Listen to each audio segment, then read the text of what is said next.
जय हिंद दोस्तों। आज हम बात करने वाले हैं एसएससी जीडी 2021 का जो नोटिफिकेशन आया है उसके बारे में। तो चलिए दोस्तों शुरू करते हैं। आप देख रहे हैं एग्जाम लाइट 2.0 एसएससी जीडी का जो नोटिफिकेशन 2021 का आया है उसमें कुल 25,271 सीट हैं। तो इसमें आज हम बात करेंगे इसकी क्वालिफ़िकेशन क्या है, इसकी एज लिमिट क्या है, इसमें सिलेबस क्या क्या है, इसकी सैलरी कितनी है, फिजिकल में क्या होता है, मेडिकल और डॉक्यूमेंट वेरिफिकेशन क्या है। तो दोस्तों अगर आप मेरे चैनल पे नए हैं तो सब्सक्राइब कर लीजिए और अपने दोस्तों के साथ शेयर कर दीजिए। आप लोगों से उम्मीद है कि कम से कम 100 लाइक एंड सब्सक्राइब ज़रूर कर दें ताकि हमें भी सपोर्ट मिले और इस वीडियो से आपको भी सपोर्ट मिलता रहे। तो चलिए दोस्तों शुरू करते हैं। आज हम बात करते हैं कि एसएससी जीडी में कुल कितने पोस्ट होते हैं। तो देखिए दोस्तों, एसएससी जीडी में जो पोस्ट है बॉर्डर सिक्योरिटी फोर्स यानी बीएसएफ का पोस्ट है, सेंट्रल इंडस्ट्रियल सिक्योरिटी फोर्स यानी सीआईएसएफ का पोस्ट है।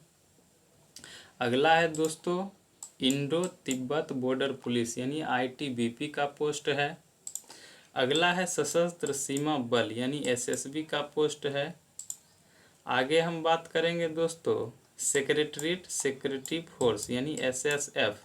एसएसएफ का भी पोस्ट इसी में आता है। उसके बाद है दोस्तों असम राइफल्स या राइफलमैन। ये सभी पोस्ट एसएससी जीडी का है। अब की बार दोस्तों सीआरपीएफ और एनआईए की पोस्ट नहीं दिया गया है, तो उसकी भी चर्चा कर लेते हैं। दिखा देते हैं दोस्तों, ये है एसएससी जीडी का ओरिजिनल नोटिफिकेशन। हम आपको दिखाते हैं कि सीआरपीएफ,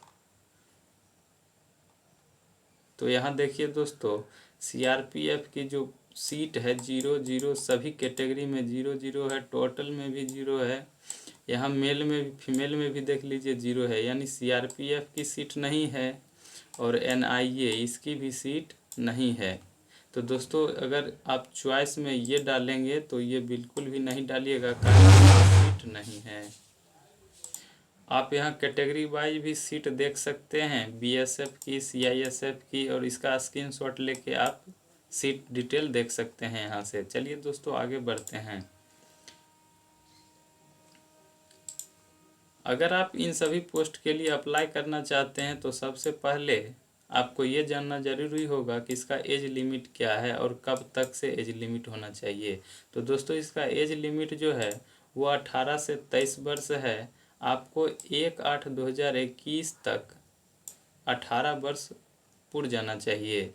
या तो इसका एज रिस्ट्रिक्शन देख लीजिए 2/8/1998 से 1/8/2003 यानी 2/8/1998 से लेके 1/8/2003 के बीच यदि आपका जन्म हुआ है तो ही आप इस फॉर्म को भर सकते हैं, अन्यथा नहीं भर सकते हैं।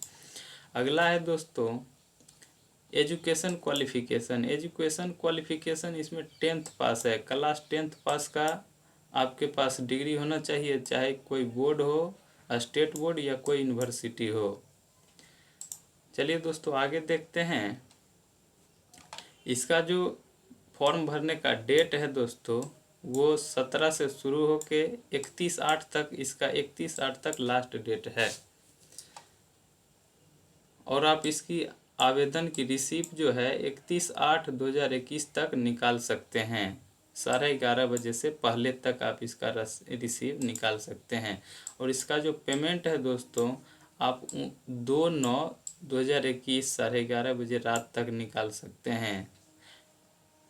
तो चलिए दोस्तों आगे बढ़ते हैं। ये तो हो गई कि कब से आपको अप्लाई करना है, कब तक करना है, कब तक प्रिंट निकल जाएगा और कब तक आप पेमेंट कर पाएंगे। अगला है दोस्तों, अब आगे की बात आता है कि आप जब फॉर्म भरेंगे तो कितने स्टेप में आप एसएससी जीडी के किसी भी पोस्ट के लिए एलिजिबल होंगे। तो पहला है दोस्तों कि कंप्यूटर बेस्ड एग्जामिनेशन यानी सीबीई। कंप्यूटर बेस्ड एग्जामिनेशन मतलब इसका जो एक परीक्षा होने वाला है वो कंप्यूटर आधारित होगा। अगला है दोस्तों फिजिकल इफिशियंसी टेस्ट यानी पीईटी या पीएसटी यानी फिजिकल स्टैंडर्ड टेस्ट, यानी ये आपका फिजिकल टेस्ट होने वाला है। और अगला है मेडिकल एग्जामिनेशन यानी आपका मेडिकल टेस्ट होगा, उसके बाद डॉक्यूमेंट वेरिफिकेशन होगा, तब कहीं जाके आपका लास्ट में फाइनल रिजल्ट या मेरिट लिस्ट दिया जाएगा। तो चलिए दोस्तों, ये सीबीई क्या है और पीईटी पीएसटी क्या है और डॉक्यूमेंट वेरिफिकेशन मेडिकल क्या है, सभी के बारे में चर्चा करते हैं। सीबीई कंप्यूटर बेस्ड एग्जामिनेशन यानी कंप्यूटर से आधारित परीक्षा जो 90 मिनट की ली जाएगी और इसमें 100 क्वेश्चन दिया जाएगा। 100 क्वेश्चन 25-25 सभी सब्जेक्ट से, सब्जेक्ट का नाम दिया हुआ है। जनरल इंटेलिजेंस या रीजनिंग आपको 25 क्वेश्चन मिलेगा 25 मार्क का। अगला है दोस्तों जीके या जीए यानी जनरल नॉलेज या जनरल अवेयरनेस, ये भी दोस्तों 25 क्वेश्चन 25 मार्क का होगा। उसके बाद है मैथ दोस्तों 25 क्वेश्चन होगा और ये 25 मार्क का होगा। यहाँ दोस्तों लास्ट है इंग्लिश या हिंदी। ये हिंदी या इंग्लिश में आप एक ही सब्जेक्ट दे पाएंगे, दोनों में से एक सब्जेक्ट चूज करेंगे और वो उसका क्वेश्चन 25 आप दे पाएंगे और उसका नंबर जो है 25 ही ले पाएंगे। हिंदी या इंग्लिश में एक सब्जेक्ट आपको चूज करना होगा। अगला है दोस्तों all question will be objective multiple choice type, मतलब सभी जो क्वेश्चन होंगे वो ऑब्जेक्टिव होंगे और मल्टीपल चॉइस, उसमें 4 ऑप्शन दिए जाएंगे। The computer based examination will be consult in Hindi in English, मतलब हिंदी और इंग्लिश में ही 2 लैंग्वेज में ये कंप्यूटर बेस्ड एग्जाम कराया जाएगा। और इसमें जो नेगेटिव मार्किंग है 0.25 यानी 0.25 आपका माइनस मार्किंग होगा। तो दोस्तों यहाँ ध्यान से क्वेश्चन आंसर बनाएंगे जिस समय आप एग्ज़ाम देंगे, तो ये बात बिल्कुल कतई गलती नहीं करेंगे कि ये माइनस मार्किंग नहीं है। दोस्तों इसमें माइनस मार्किंग है। चलिए आगे देखते हैं दोस्तों। अगला आता है physical efficiency test PET. PET में दोस्तों मेल के लिए अलग कैटेगरी है और फीमेल के लिए अलग कैटेगरी है।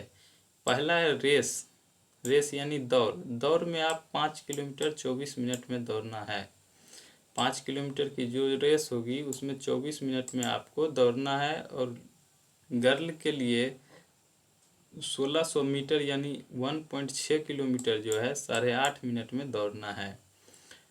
कुछ राज्य के लिए अलग कैटेगरी दिया गया है जिसमें 1.6 किलोमीटर 6.5 मिनट में यानी 1600 मीटर 6.5 मिनट में और 800 मीटर 4 मिनट में। ये किस स्टेट के लिए है? तो स्टेट नहीं दोस्तों, ये लद्दाख रीजन है, यानी लद्दाख जो हाल ही में यूटी बना है।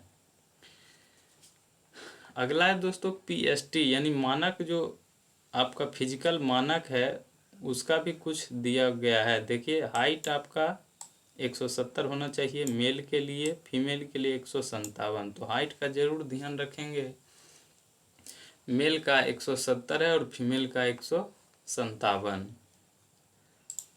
आगे देखते हैं दोस्तों चेस्ट के लिए है, तो चेस्ट सिर्फ मेल कैंडिडेट के लिए है। आप बिना फुलाए 80 और फुलाने के बाद 5 सेंटीमीटर का अंतर आना चाहिए। अगला है दोस्तों वेट आपको एज और हाइट के अनुसार मेडिकल स्टैंडर्ड देख लेंगे, उस हिसाब से जिस तरह से आपका एज और हाइट रहेगा उस हिसाब से आपका वेट होना चाहिए। तो इसका स्टैंडर्ड आप गूगल पे सर्च करके देख सकते हैं। अगला है दोस्तों medical examination and document verification. तो मेडिकल एग्जाम में अब डॉक्यूमेंट वेरिफिकेशन में कुछ बता देते हैं दोस्तों। जैसे आपको मैट्रिक का प्रोविजनल मार्कशीट या मूल प्रमाण पत्र जिस समय आप भरेंगे उस समय उसमें सभी में नाम मिलाकर भरेंगे, जैसे नाम, एज और एजुकेशन क्वालिफिकेशन जो देंगे वही मेडिकल वेरिफिकेशन में आपको लिया जाएगा। अगला है दोस्तों आवासीय प्रमाण पत्र, इसको डोमिसाइल सर्टिफिकेट मतलब परमानेंट रेसिडेंट एड्रेस, आपका अस्थाई पता के बारे में जो है इसके लिए आपको स्टेट या स्टेट में जो इशू होता है वही आपका काम करेगा।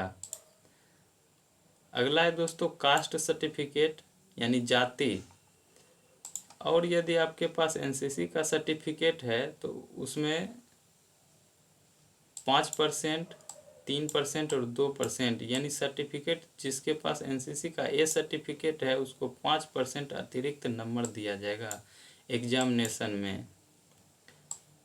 अगला अगर बी सर्टिफिकेट आपके पास है तो 3 नंबर दिया जाएगा और सी है तो 2 नंबर दिया जाएगा। तो इस तरह से एनसीसी करने वालों के लिए एक प्लस पॉइंट है इसमें। अगला है दोस्तों कि अगर आप इसका फॉर्म भरना चाहते हैं तो आपके पास मोबाइल नंबर होना ज़रूरी है जिस पे ओटीपी आएगा और उससे आप वेरीफाई कर पाएंगे।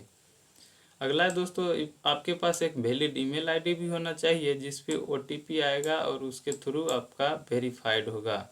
अगला है दोस्तों कि आपको फॉर्म भरने के लिए आधार कार्ड भी होना ज़रूरी है। अगर आपके पास आधार कार्ड नहीं है, if Aadhaar card number is not available, आपके पास आधार कार्ड नंबर नहीं है तो नीचे दिए गए आईडी में से कोई भी आपके पास है तो चलेगा। जैसे देख लीजिए वोटर आईडी कार्ड हो गया, पैन कार्ड हो गया, पासपोर्ट हो गया, ड्राइविंग लाइसेंस, इन सभी में से कोई भी आपके पास है तो उससे भी हो जाएगा।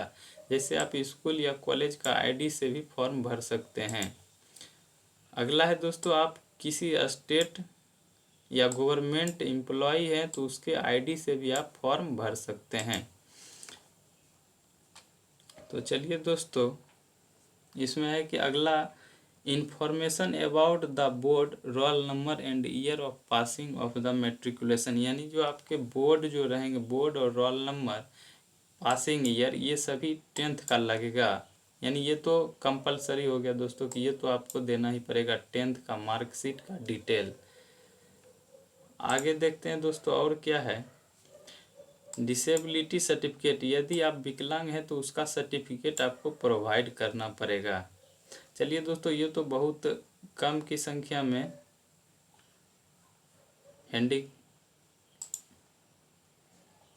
आगे देखते हैं दोस्तों कि आगे आपके पास ऑप्शन है कि recent scanned colour passport size photograph, यानी आपके पास एक स्कैन किया हुआ रंगीन पासपोर्ट साइज फोटो जो कि जेपीजी फॉर्मेट में हो और यह 20 KB से 50 KB के बीच ही होना चाहिए। तो आप एक photo colour passport size photo ले लेंगे। अगला है दोस्तों आगे लिखा हुआ वीविया इंट्रोडक्शन, मतलब महत्वपूर्ण सूचना क्या है दोस्तों देख लेते हैं कि the photograph should be without cap, यानी जो फोटो है वो बिना टोपी का होना चाहिए। कैप मतलब टोपी, विदाउट मतलब उसके बिना, मतलब टोपी के बिना होना चाहिए। Both year should be visible, मतलब आपका दोनों कान दिखना चाहिए। आगे है दोस्तों कि the date on which the photograph has been taken must be clearly printed on photograph, मतलब कि आपका जो डेट है जिस डेट में फ़ोटो खिंचाए हैं वो ज़रूर फोटोग्राफ पे दिखना चाहिए।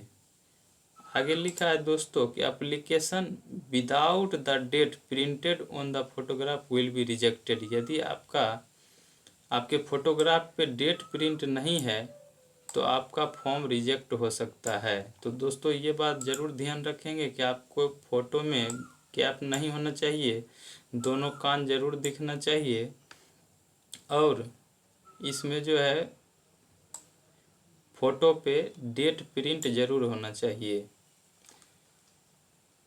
आगे है दोस्तों कि आपका सिग्नेचर लगेगा जो 10 से 20 KB के बीच होना चाहिए। आगे है दोस्तों इसका जो फ़ी है 100 रुपया और गर्ल के लिए नो फी है, गर्ल के लिए कोई फ़ी नहीं है, गर्ल फ्री में भर सकती है। सिर्फ मेल के लिए 100 रुपया है। और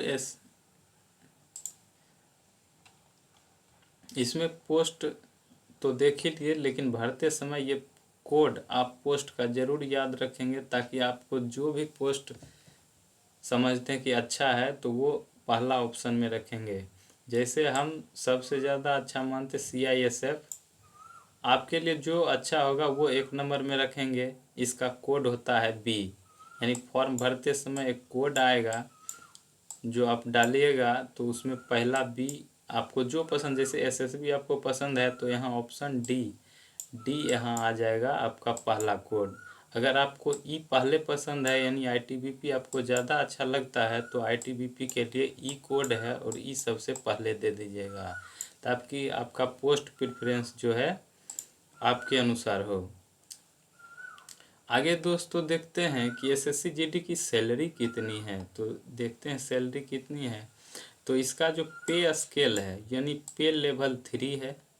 लेवल 3 का जो है पे स्केल 21,700 से 69,100 के बीच होगा। तो पे लेवल 3 है। अभी हाल ही में 11% DA बढ़ा है, यानी कुल मिला के आपको 28% इसका DA मिलेगा, जो DA 6,076 रुपया होता है। तो कुल आपको 27,776 रुपया ऐसे मिलेंगे। उसके बाद हार्ड अलाउंस, जैसे जम्मू कश्मीर का अलग है, सबका आप जहां ड्यूटी करेंगे जिस क्षेत्र में करेंगे उसका हार्ड अलाउंस अलग है। तो कुल मिला के अप्रोक्स मानते हैं 5,000 से कम कहीं हार्ड अलाउंस नहीं मिलेगा आपको। तो उस हिसाब से कुल मिला के आपको 32,000 के आसपास सैलरी मिल जाती है। तो ये जानकारी कैसी लगी दोस्तों? अगर अच्छा लगे तो अपने दोस्तों को शेयर कर दीजिए ताकि उनका भी फ़ायदा हो जाए। और दोस्तों थोड़ा आपसे रिक्वेस्ट है कि सब्सक्राइब करना नहीं भूलिए और 100 सब्सक्राइब का टारगेट आप पूरा कर दीजिए ताकि आपसे हमको सपोर्ट मिल सके। तो दोस्तों इसी तरह का वीडियो देखने के लिए हमारे चैनल से जुड़े रहिए। अगर आप कमेंट में SSC GD फॉर्म कैसे भरें ये लिखते हैं तो हम उस पर भी वीडियो ज़रूर बनाएंगे। धन्यवाद दोस्तों।